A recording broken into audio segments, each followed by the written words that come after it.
All right. So who are you? My name is Matthew David, formerly Adcock, Pryor. I don't know. I got aliases. Benjamin Sasquatch, Squeaks McGee. Look for me. Vinny Blanco. Oh, El Gallo Blanco. That's a big one. Worked in restaurants. People call me El Gallo Blanco. All the cooks.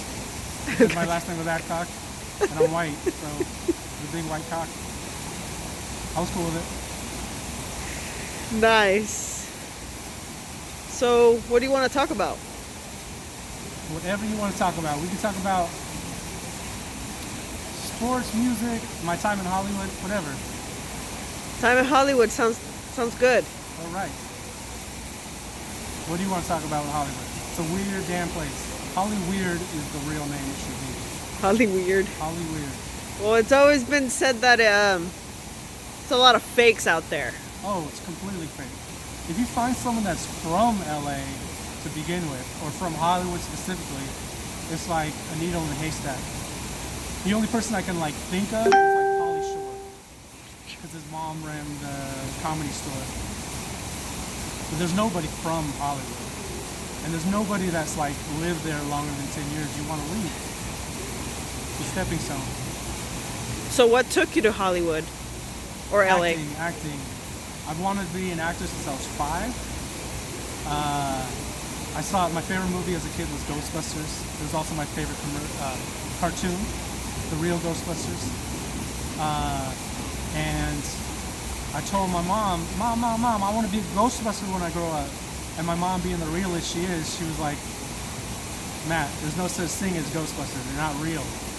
And I said, yeah, Peter Venkman is a Ghostbuster. And she said, no, he's not a Ghostbuster. That's Bill Murray. He's playing a character.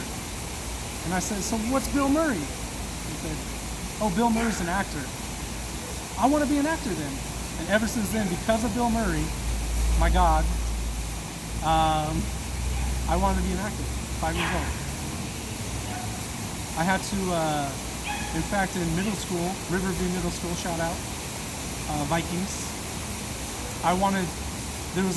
For drama, you had to be an 8th grader. And I was in 6th grade, and I begged the teacher, please let me in the class. I'm better than all your actors. Let me do it. She wouldn't let me, but she let me work on the crew 7th grade when I was, again, begging her. And I wanted to be in, man, I had more, I'm sorry to say that to those people, I had more chops than all those kids. I wanted to be there. And finally 8th grade came along and I just ran with it.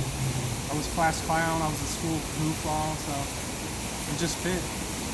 And then all through high school, Mount Diablo High here, doing plays, trying to stay out of the grasp of Mr. Keith Coppage, but also wanting to do the plays. It was kind of a balancing act I tried to do. And then I moved to LA, trying to pursue it there. That's where you have to be. And Los Angeles to live.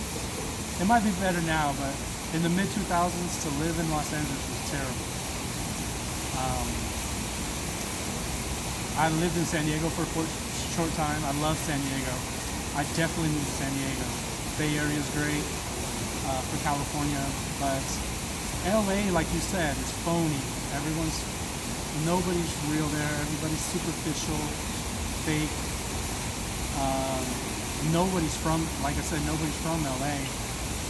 It's just everybody's trying to do what you're doing, and it's a lot of competition. Whereas maybe over here or in Iowa or Modesto or wherever people come from, maybe they were the big fish where they were. Big fish in a small pond. Now they're in the big pond, and they just look like everybody else. There's nothing more disheartening than being in and going on an audition as completely uniquely as yourself, and everybody sitting there waiting looks identical to you, but just a little better looking, a little better teeth, little less double chin, and you're like, man, how can I get this role? How can I be different than these people? It's kind of how guys feel on Tinder or dating sites now. How do you make yourself stand out from the thousands of guys that have matched with this girl? You can't. It's almost impossible. Any crazy or the wildest experience you experienced in LA? Yeah. Am I allowed to name drop on this? I will name drop. Go for it. I've had a lot of wild stories. I've been to the Playboy Mansion. Nice. A friend of mine, Jasmine, shout out Jasmine, she's not gonna watch this, but she was a playmate. Well, you call her a playmate? She wasn't in the magazine, but she worked at the mansion in the little skimpy outfits. She was dating my friend Elijah, and so we got into the Playboy Mansion. I see some weird stuff there that I might not be ready to share. But back to Elijah, my friend Elijah there, my only really close friend, who's from Portland, Oregon, pretty boy, blonde, Brad Pitt type. We would longboard all over the place. That's all we did. Longboard, get pizza. Longboard, get fast food. We just longboard and smoke marijuana. It's okay, kids. It's legal now. And one time we were in Venice Beach and we met some girls. This is before Jasmine. We met some girls who asked us if we want to go back to their apartment eventually. And so, yeah, of course we did. We're 20 years old. He was a little younger, like 19. I was 20. And we went back to the place, and it was this notorious building that we knew about. Everybody kind of in the industry knew about this apartment complex because there was like a lot of Nickelodeon and Disney kids stars lived in this building. I think Hilary Duff at the time lived there. I don't know who else. A few other people from that time frame in that period. Vanessa Hudgens, I think, was one. Anyways, we go back to their place, and like we're kids, we're 19, 20, and we're new to LA. We didn't know the LA lifestyle, and four of us are hanging out, and they said, "Oh, I called my friend Josh, who lives like 2 doors down. He's gonna come by with some goodies." I said, "What?" So you're bringing another guy over? It's just kind of weird when you're at that age. And sure enough, this guy comes in, and I don't recognize him, but Elijah does. And he has a fucking huge bag of cocaine, and he sticks his face into it like Scarface, and like rubbing it around, and then asks if we want some. Neither of us have even like seen coke at this point, and we're like, no. I don't want anything to do with that, blah, blah. And this kid might even be younger than us. I don't know how old he is. And so the girls start partying from him, and we eventually just leave and let him hang out with the girls because they're doing all this stuff that we weren't ready for. It turns out the guy was on a show called Josh and Drake, which was a Nickelodeon show, I think, or Disney. One of the two. Nickelodeon. I never watched it. Nickelodeon, no. But he's also, I've seen him in other things since, and I kind of like him as an actor. But my first experience meeting him was literally at a girl's apartment, and he was putting his face in a thing of coke. And he was a big guy. He was chubby. And I see him now, and he's skinny, and I think I know why. It's a hell of a drug, kids. Yeah. Okay. That's a wild story. That is. What about the best? The best story? Yes. It depends on the best. For me, it's weird. I like seeing people that I knew from this short period of time in my life up on like the big screen or doing stuff.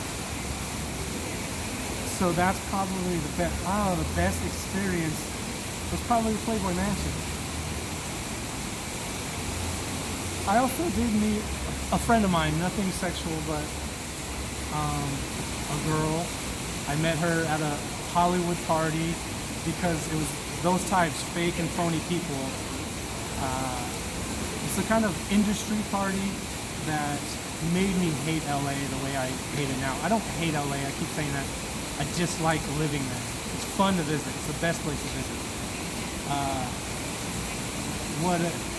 One of these parties, at these kind of parties, people will speak to you, but as soon as they're done talking and they don't care what you have to say, they turn and talk to somebody else. So if I'm talking to you like this, camera, hey, yeah, so I really like that band. That band was awesome. And you start speaking back to me, halfway through you talking, I'll be, oh, yeah, so anyway. And you're talking to somebody else, and I'm still talking. Wow. Obviously, I talk a lot, but it's super rude, and I hated it. So I went out to the back balcony, and there was a girl smoking a joint. And she asked me if I wanted to hit it. I hit it. We smoked. I had my own marijuana, so we rolled up and we smoked. A few times after that, we got together just to smoke. We're smoke buddies, basically. We hang out, get hot box a car, talk, kind of the way that we're talking now. And that was it. It was just cool vibes. Like, it was just, I can't explain it, but it was just like the greatest vibes as far as just like connecting with somebody one-on-one that you don't necessarily like are talking to or whatever. And she was a singer, and she put out music, and she was related to a guy that was in, I don't know the name of the bands, it's the Letters. I'm sure you probably know what it is. They did the movie where they breakdance. You know what I'm talking about? B2K? B2K? Her cousin was in, I think it's B2K. Yeah. Or is that the Korean pop group now? No, B2K was a boy Did they band. do a movie where they breakdance? Yes. Okay. Yes. Her cousin was one of those. And she was on his label, and she was connected in the industry. Anyways, she was a pretty good singer, but just this little petite girl who smoked a lot of weed. And then one day she sends me her EP when I already lived back here and I was on dialysis and we don't really speak anymore. But she autographed it, I have it at home. She like wrote a little note to me, and it's her EP. It was called Sail Out. Her name is Janae Aiko, and she had a song with Drake, and then she had a song with Kendrick Lamar. And I went, oh, she's blowing up. I know these people that she's doing songs with. Then she started dating Childish Gambino, Donald Glover, who I absolutely admire. And now she's a superstar singer. And it's funny because to me, she's just this little cool girl that I used to smoke weed with. It's very weird to see it. It's like what's going to happen to you. It's what's going to happen to you. We're here talking, we're hanging out, everything's cool. And then one day I'm going to be like, damn, look at her. I just remember her hanging out with me next to this stupid little waterfall in the background. Right. So I guess that would be the best experience, knowing that like people that a girl I worked at PF Chang's with in LA is on a show on Comedy Central right now called Nora versus the World. She plays like her best friend. She was in those Glee movies.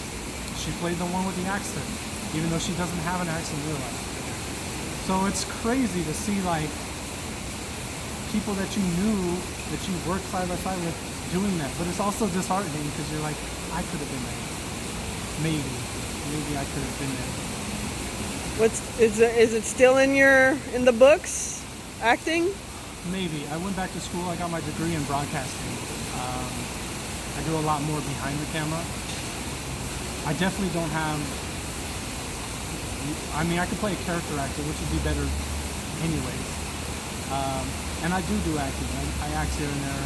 I've done a lot of student stuff around here. I've done commercials in the last couple of years. I'm on SF Casting Directors. If you're hiring, come look for me. But I haven't pursued it the way I wanted to, only because I couldn't on dialysis. There's no way.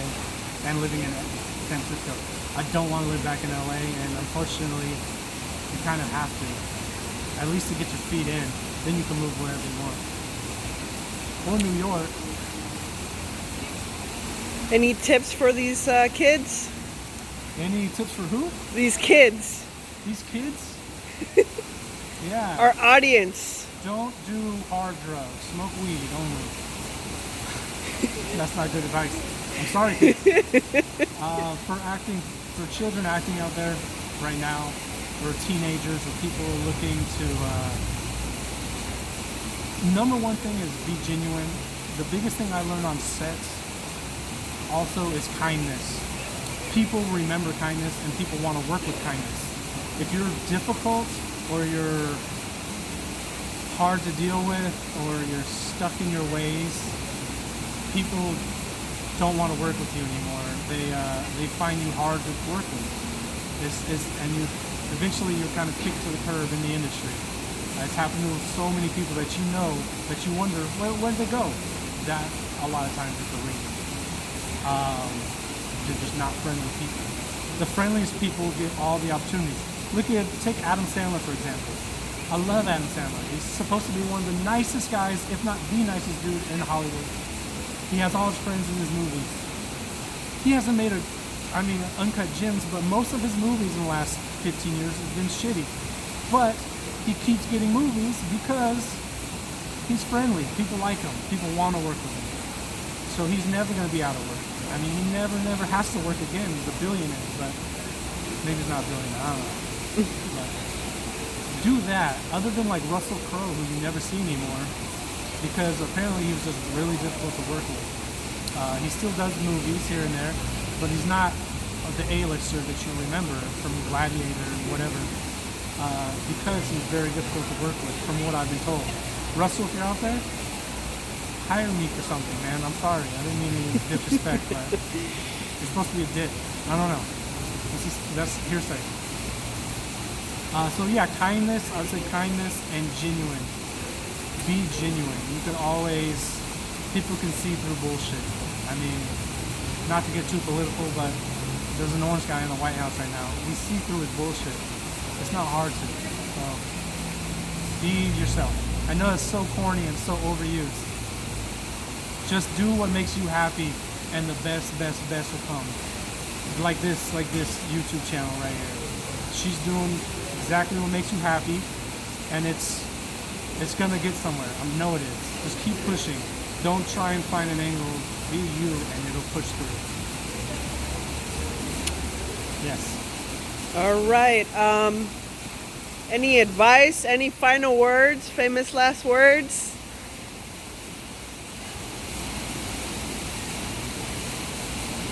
Famous last words? Wait. You need to kill me after this? No. Are we going somewhere? No. Is that why those people are standing in the corner over You there? just never know. Okay. No, not that I'm gonna kill you, but For the acting world, I would like those to be my famous last words. But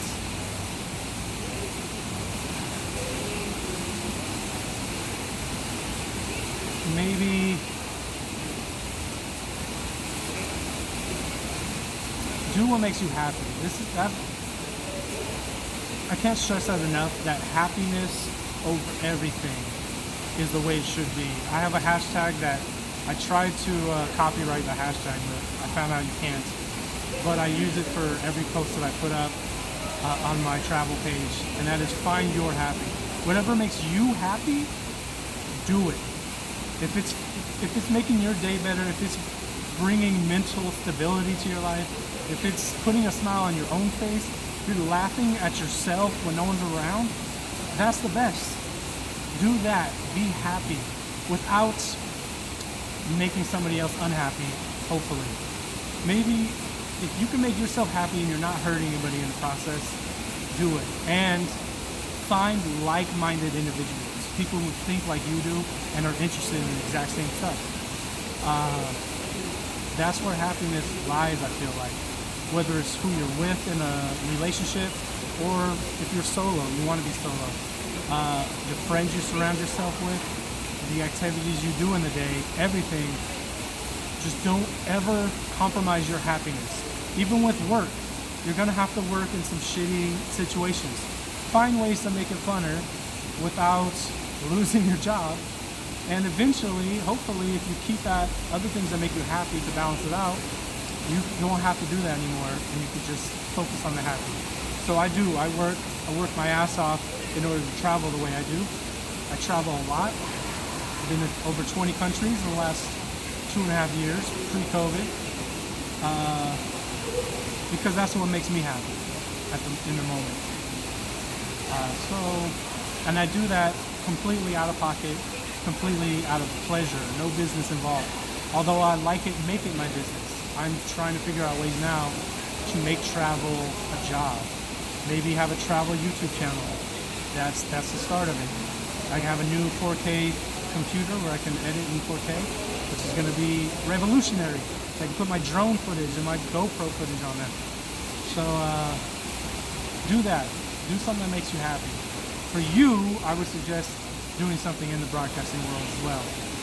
Now I'm having a hard time stopping the camera because I've been looking forward to working with you for such a long time. That's But you fine. just mentioned you travel a lot, so I'll ask you one last You question. can I ask me as many promise. as you want. I have nothing to do tonight. All right. Football on, we're good.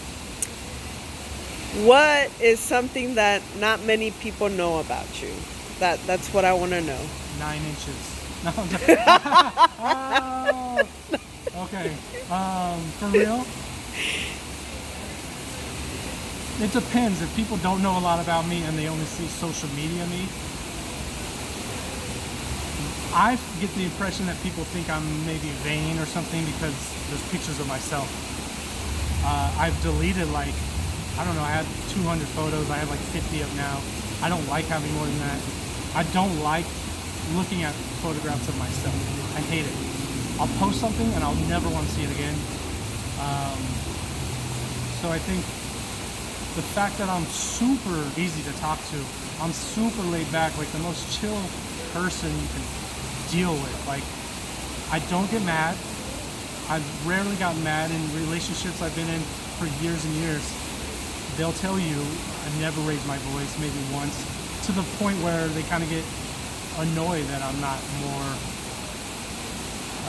I don't care enough. It's sad, I do care, but a lot of me just doesn't give a fuck. It's not that big of a deal. My biggest thing in relationships with friends and lovers is I look at them and say, look, is it worth it? Is our friendship or our relationship worth the thing that we're fighting or arguing about right now? Is it? If not, then who cares? Drop it. Doesn't matter.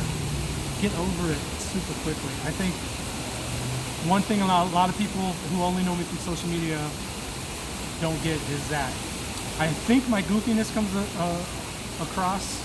Obviously, I talk a lot. I'm crazy goofy. I was class clown in high school and middle school. I'm a dork. I'm a super dork. I'm a nerd. You ask me about music, movies, sports, I'm a nerd with all that stuff. So we can talk forever about that. I'm super easy to, you can come up and start a conversation with me and I'll talk to you. I'm not standoffish at all. Even though in my pictures I'm like, I'm like sitting at a table, something stupid like that.